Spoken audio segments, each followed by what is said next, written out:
大家好，我是魏允。今天收到一个就是之前的客人寄过来的这个音效卡，他说音效卡坏掉，然后具体的坏掉状况好像是说前面的灯不会亮，就是街灯不会亮。那所以我们今天要来修它，修看哦，看到底发生什么事情。那首先第一个就是先把周边的东西接一接，因为他只寄给我这样啊，所以开关是我的。然后电池我的。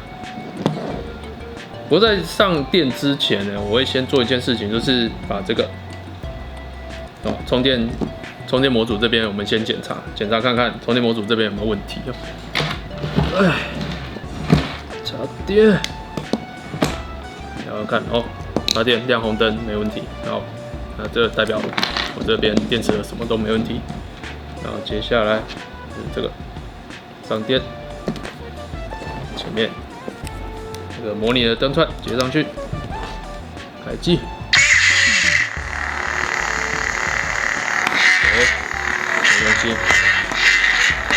其他音效都正常，就只差前面这里没声音，不是没声音。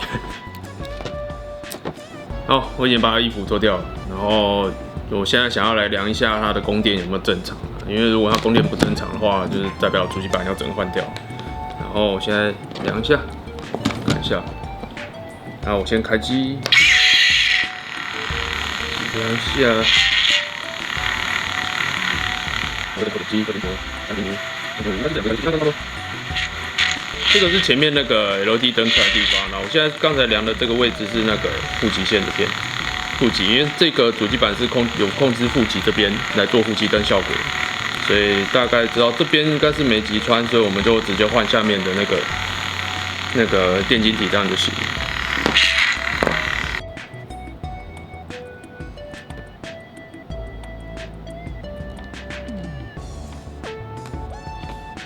OK， 花了一点时间把这个东西解决掉了，然后上面的我先量一下这几个，这里这几个应该是接地的。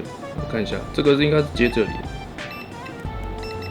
哦，这个没问题。然后看一下这个对标准的地有没有被击穿，我看一下，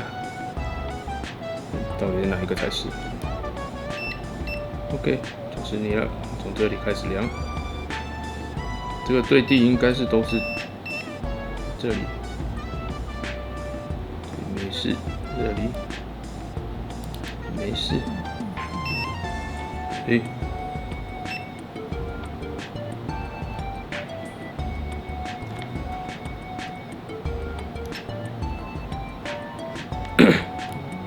理论上应该是这一颗，可是现在看起来这颗是浮起来的，就是空焊的感觉。然后这颗还可以，还行。这个应该都是好的啊，发生什么事情？不然我把它全部再补焊一下。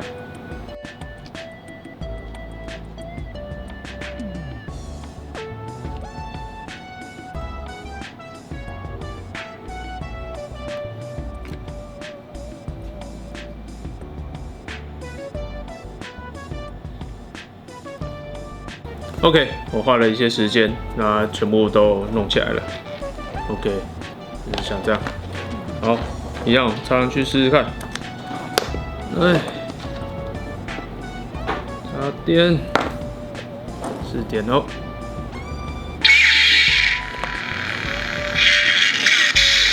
哼，灯光太亮了。OK， 这样应该没什么问题。哦，轻松秒杀。不过原则上我还是会换一个新的音效卡给他。那你可能问我说，那我修这个到底要干嘛？那就是一个爽。像这种旧版的音效卡维修意义不大，通常我都会直接换一个新的给他。那既然你有新的音效卡，那当然就是这种旧版的，就是存在必要性就比较低。这有点像是你交了一个新女友，但是你心里面还是想着前女友。然后呢，你把前女友带回家，放在旁边，然后看着你跟你的现任女友一起催缴那种感觉一样。所以跟各位保证哦，如果你在我这边做新的光剑，永远不会装到这种旧的，就不会把你的前女友带回家。OK，那这个影片就到这边啦，谢谢各位，拜拜。